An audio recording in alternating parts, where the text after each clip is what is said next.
The various platforms move toward even greater quality and depth.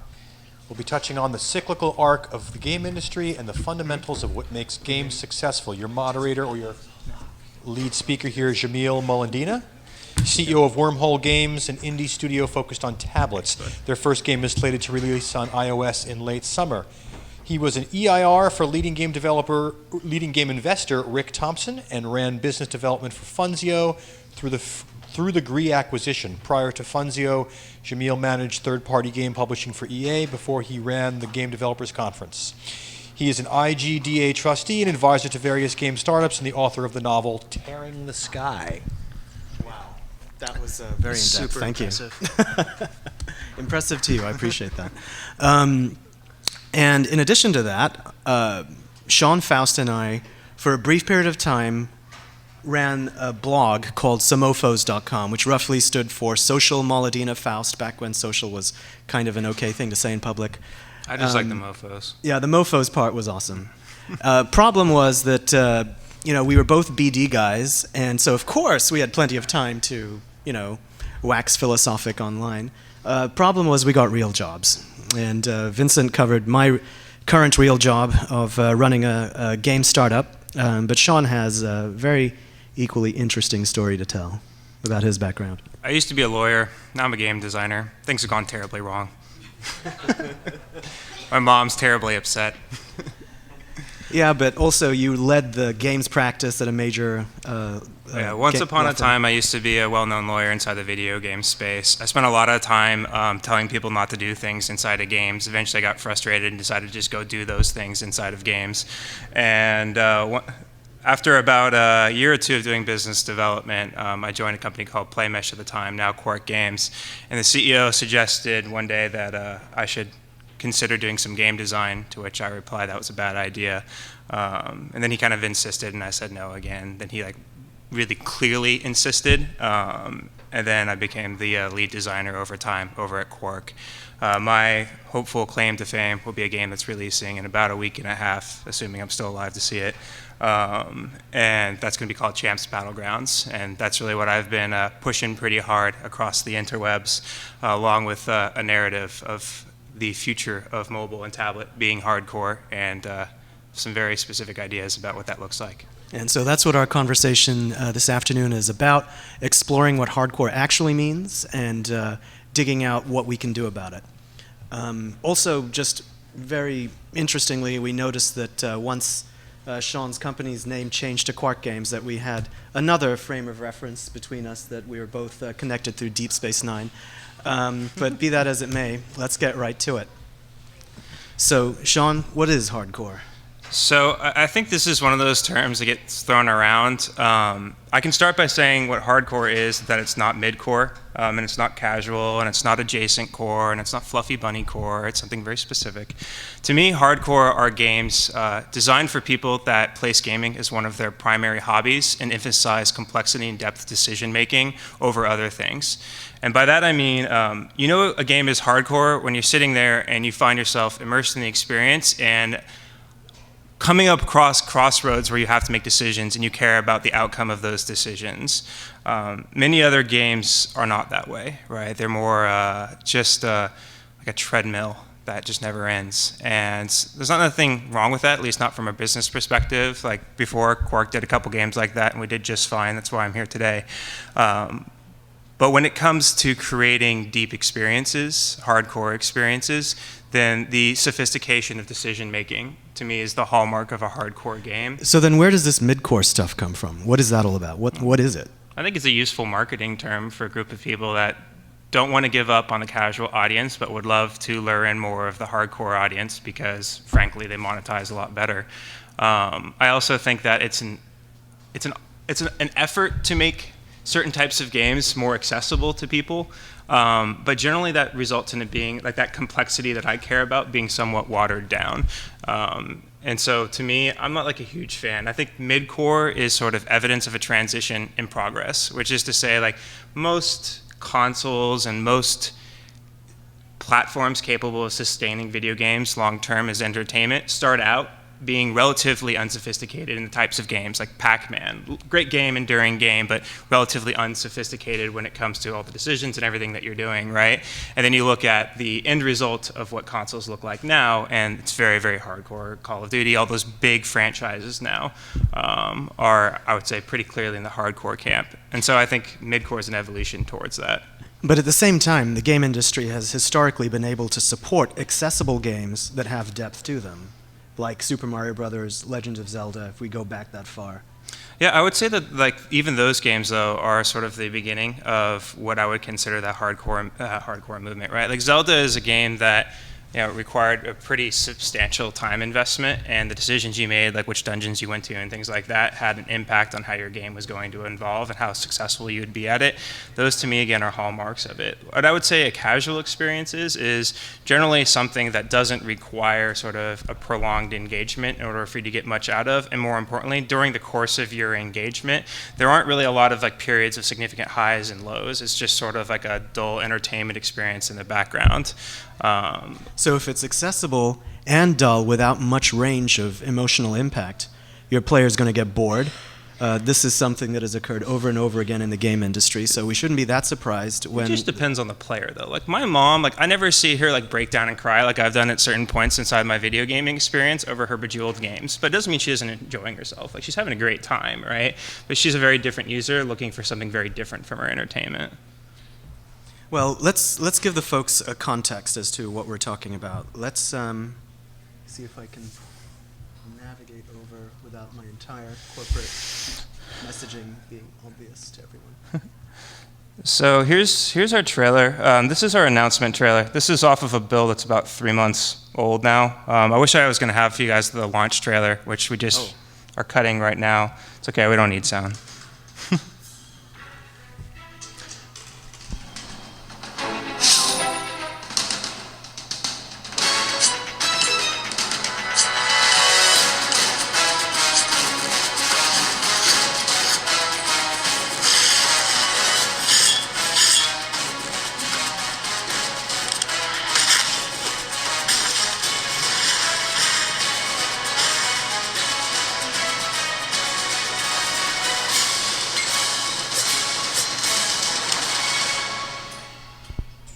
Yay, champs.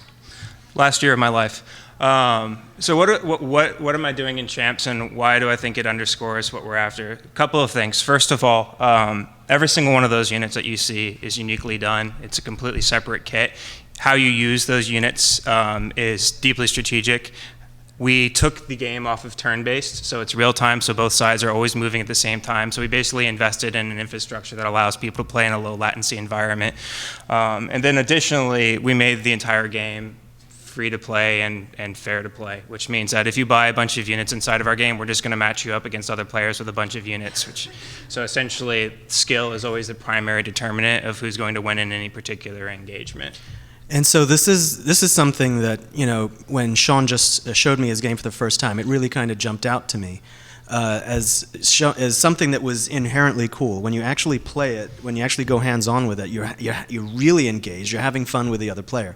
This is something that we've observed a lot on the paid side of the App Store. Certainly, you see it, and we got a screenshot here from Infinity Blade 2, and some of what you see here is not necessarily a criticism of the state of the art. I think I'll speak for myself, but I have a lot of appreciation for the complexity and fun, the genuine fun that is available on the paid side of the App Store. It's the free-to-play side that seems to be very repetitive, very comfortable in going back to what has worked historically in the marketplace, but that leaves open huge possibilities. Last year I did a talk here about the unvarnished truth and talked a little bit about how CSR racing was bringing something from the traditional industry over and adapting it appropriately. This is something that Sean and I are very adamant about. We almost shout at each other over drinks, but most of the time we're agreeing, but I think you'll see some disagreements as we proceed. Yeah, I would say that the business model that we're after, right, fair to play and all that stuff, it's highly speculative and likely to fail. But I can't help myself, right? Like, this is what we want to do. This is what our entire company has been designed to do. Like, this is all we want to do. And there's a lot of problems with it, and we'll go into some of that stuff later on, which is to say, like, hardcore is an enormous opportunity. I believe that's the future of these platforms, but there are some very good reasons as to why the industry over here has developed the way that it has. And it's not to say that it's a terrible or a bad thing, it's just not my preference as a gamer. So what are the things that lead to this depth that we're talking about? One is kind of very much out in front, which is skills-based gameplay. I've got a screenshot here from Jetpack Joyride showing a little bit of how you control the action. It's one of those things where directly taking advantage of the touch-based screen is also something that's essential. Getting away from kind of click-based play, joystick-based play, virtual D-pads, it's something that isn't very effective. It isn't a great way to take advantage of the interest that everyone is having, the large consumer interest in tablets today. So for us, this is something that's critical for us at Wormhole Games. We're not really in a position to tell you too much about what we're doing, except to say that we do believe firmly in accessibility, that being able to touch the game, touch what you're doing, and control it, and affect the outcome is absolutely essential, rather than just relying entirely on clicks and having the complexity arise from that. Which isn't to completely criticize that style of play. There's great opportunity there. It's just that the game industry has historically shown a much broader view, a much broader range of possibilities of types of play.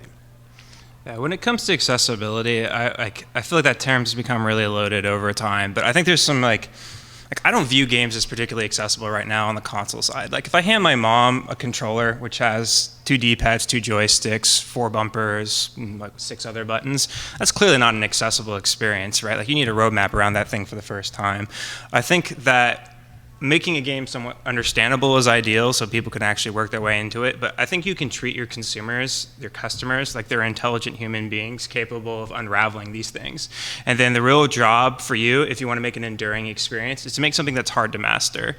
Like chess has, managed to make it around for a couple centuries now, and I think the reason for that is that while it's not the easiest game to pick up in a day, the sophistication of the decisions attached to that game has allowed it to be something that people have thought over and obsessed over for, 500 years, 600, 1,000, something like that. So in addition to skills, another thing that really draws players in and keeps them engaged is when there is a particular puzzle to solve as you're advancing up through the game, where there's a particular challenge in which there's a primary way to solve it, but perhaps there are other emergent ways to solve it as well. This is something that, again, we see a lot, even just looking at something as accessible as Angry Birds. The puzzles get more and more complicated, and you feel a sense of accomplishment. There's a star rating system that kind of gauges how well you're doing it. This kind of approach has even filtered down to kids' apps. Like my daughter plays an algebra game, and there's, again, that star rating system that covers how many steps it takes to balance each side of the equation. So this is something that keeps her engaged. It seems to be very attractive to a lot of people. It's something that has been a hallmark of the game industry for a long time.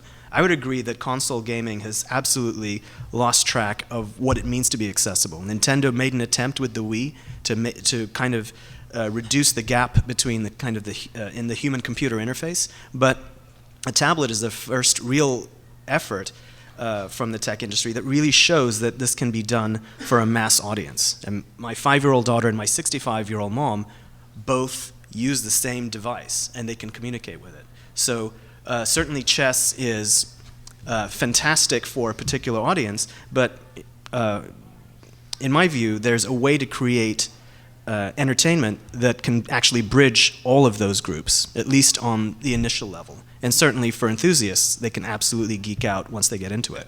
And that would be the core of Jamil and I's disagreement. Like, I think that you can make games that hit everyone, but I'm just not interested in doing that. I want to make games for people like me. And if there's not enough people like me out there, then I'm going to go down just flames all over the place. My mom's going to explain how she was right the entire time. It's just going to be terrible for me.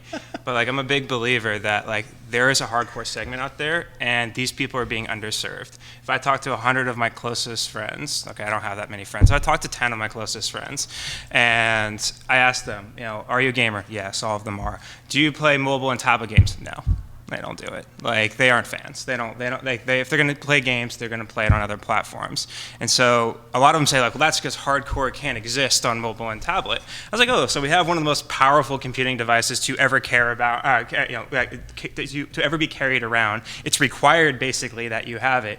And it's just not ever going to support games. And I think the reason why people feel that way is because they've been burned. Like, they haven't been given quality games that they care about. Like, they haven't viewed it. Like, I think about like Final Fantasy Tactics portable game. I think about, you know, other games like Pokemon. I played those things into the ground. They were portable and I only had 2 buttons. There's definitely a way to make this happen, right? It just isn't happening right now. And I think it's because of the next slide. Yeah, this is where everything gets screwed up.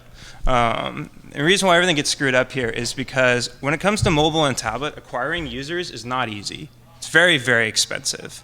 And so you run into a situation of where you have poor targeting tools, and you need to spend, you know, $200 to bring in 100 users. And of that group, maybe 2 of them are the hardcore users you want. So those guys now have to spend, you know, $150 each inside your game for you to even come close to breaking even. So that starts to become pretty problematic. And the reason why I think mid-core has popped up is because people are trying to have it both ways. They're trying to entice a larger segment of that group because mobile acquisition tools are tough. So I just kind of said we should just screw that approach. And so we just went on Twitch TV and we stream 3 times a week, and we're just going to build a community directly over there. We spent a bunch of money on a new website. We'll build a community over there. We're going to YouTube, so on and so forth.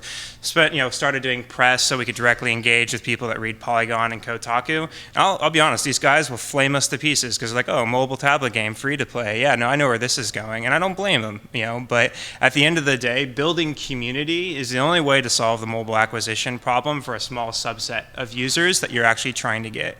And this is why hardcore hasn't taken off yet. But I'll tell you right now, people who figure out how to do community right, they'll be all right. And that's something that I observed in previous jobs as well. At a previous job, I was involved with a series of games that we called mid-core. You know, we came up with our own definition and we went forward with it. And the result of through the result of the actual quality of the game, we had just a phenomenal amount of players in the community on our website, in the forums, commenting, curious about events, talking about coming up with their own new features for the game.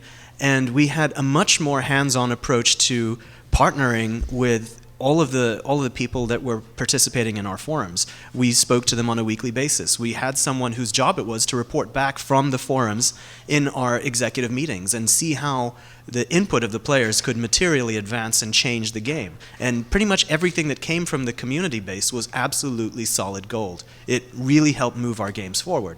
And in terms of retaining, in terms of engaging a player, what better way than to engage them offline as well, to have them involved in your own contest, to have their own ideas come to life. So, and I would compare notes with other free-to-play mobile developers, and they would completely ignore their forums. It was just kind of baffling to me. It was. It's just often viewed as a place where people can complain and feel like, you know, they have a outlet for that, and then, you know, it just kind of lowers the number of complaints to Apple and the Better Business Bureau, I guess. But yeah, but I mean, if they're cranky, that means they care. I mean, we're cranky with each other quite a lot. Oh man, the Valorians from our last game, those guys are dedicated. So connected to that is the idea of giving to your community. Sean was mentioning that their game is based on fair to play, which, you know, I've seen it crop up here and there in a couple of places, but that was something that was a key concept for us at Funzio as well, is that, you know, make it possible for someone to completely enjoy the game, get all the way through the game without having paywalls that completely obscure their ability to have the full experience. This is kind of a fundamental thing that we talk about a lot as well, which is that if you give something, then you actually have, and it kind of creates a sense of appreciation. It creates a sense of a connection between you and the player. Since we're not charging for the game up front, and we're kind of requesting payments in the middle of the experience, then it's kind of a logical jump for a lot of people that are coming from the console industry. But one thing that makes sense from that part of the business is the idea of the even exchange, and not to view players as simply pure customers. They're individuals that you're engaging in an entertainment experience. Yeah, certainly from our side, like, you can earn every single thing inside of our game by playing. We offer players what I consider a fair wage, maybe not a living wage, but a fair wage for playing our game, which means that if you play enough, you're going to get everything you want, and you get no advantage for paying. We'll just match you up against other users that have similar armies. Like, to us, we want skill to be the primary determinant of who wins. Now, the downside of this as a business model is that we can no longer really rely on frustration to monetize. We have to rely on desire. The people have to love our game enough that they have to want to spend it because they can all earn it. It's very speculative. League of Legends seems to be doing okay, though. So. And a couple of conceptual ideas to leave you guys with. We're running low. Better make these quick. Yeah. People are getting nervous. Okay, I'll burn through it. So several qualities about the universe that map very well to the game market. One is that the universe is much bigger than you think it is. There is a lot more to do with your games than what everyone is doing back on Earth. There's also the fact that the universe is expanding. So the potential for what you can do is constantly expanding. The number of tablet owners, the number of smartphone owners, just the general population. There's our ability to be successful is expanding. And then connected to that is the idea of the third question, which is, a lot of what we've seen and observed is that companies ask, how can we make money from this game? Also, companies ask, how can I make a game that is fun for me? Which I think is probably you, my friend. Yeah, we started with that. Yeah. Again, not recommended from a business perspective, though. And the third question that we asked at Wormhole Games, and I would challenge everyone to think about, is how do we make great games for everyone to enjoy? And we talked a little bit about skills-based games. I would suggest that we focus more on fun-based games, and think about what is it that makes that connection to the player. We used to enjoy this when we were kids. We used to have a lot of fun with it, and yet it seems that we as an industry have drifted from that wonderfully passionate core. People were crazy about Super Mario Brothers. They love Shigeru Miyamoto and everything that he's done since. Will Wright. And even the paid side of the App Store has kind of kept that torch alive, going all the way back to games like Flight Control, where you're painting your way forward, Angry Birds, Fruit Ninja, and even some apps like Paper take really amazing advantage of what you can do with touch interface that is actually fun. It's not even a game, and yet it's fun. But these are the things that we bat around and work very hard to make sure that we're not just creating the same old thing. Well said. I don't disagree. This is how you get in touch with us. Sean and I are available at these places. Yeah. There we go. Right on, brother. A couple of quick questions, maybe? Oh, yeah, sure. Yeah. We have a little bit of time for questions. If you have one, please raise your hand and I'll bring the mic to you. I think everyone's in agreement. Anything? I have What a is- question. You guys have been in the industry probably as long as I have. This doesn't seem like a new debate or conversation. I think we had this back in the late 90s. I think we had it again about 8 years ago. It seems to me there's always an audience for hardcore and there's always an audience for casual, and just choose your audience. I think it's possible to make games that are accessible to a casual, and as a designer, I always take it as my challenge to turn casual gamers into hardcore gamers by giving them something that's fun, that's based on skill, that is intrinsically rewarding. And the better you get at it, the more fun you have. The more fun you have, the more you want to spend time, and you get better, and it's pretty soon you're a hardcore gamer. I don't really disagree with you in terms of that this conversation has occurred before, and I expect it to occur again. I think for mobile and tablet, something that you could identify truly as a hardcore game has not really made an appearance quite yet, and I think that that's the sort of area where it should be burgeoning. I think people have gotten into their heads that mobile and tablet games are supposed to look a certain way, particularly among the audience, the customers. They, if you look at the narrative, like you talk to IGN or Polygon, they don't like covering mobile and tablet because the stigma around the games is so negative right now among that constituency. And so from my viewpoint, like there's a huge opportunity here, and I think that over time, games are going to look more and more hardcore and less casual. And I would agree, there's an opportunity for multiple types of games. I think you're hearing Sean and I struggle not to be too critical of what currently exists. However, there are games that we've enjoyed. There are styles of play that exist out there. I mean, we're not necessarily suggesting that everyone go out and reinvent the wheel, but we can certainly bring fun back to this side of it. Be quick, please, quick. Ethan? Sure.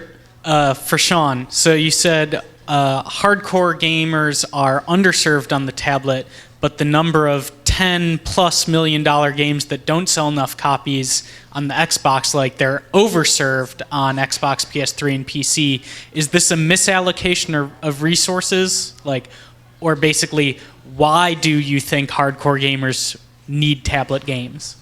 What's that last sentence? Why do you think hardcore gamers need tablet games? Well, you got to do something when you're on the toilet. The fact of the matter is that PC gaming, console gaming is going to probably dominate your home time of gaming, those 2 hours a day.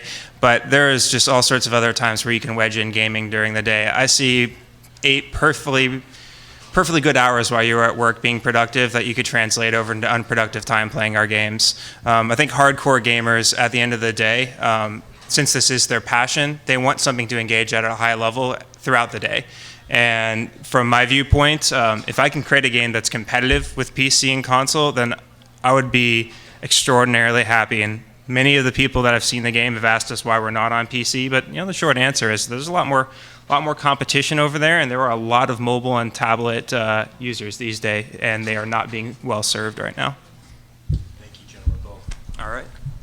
Thank you. Round of applause for these gentlemen, please.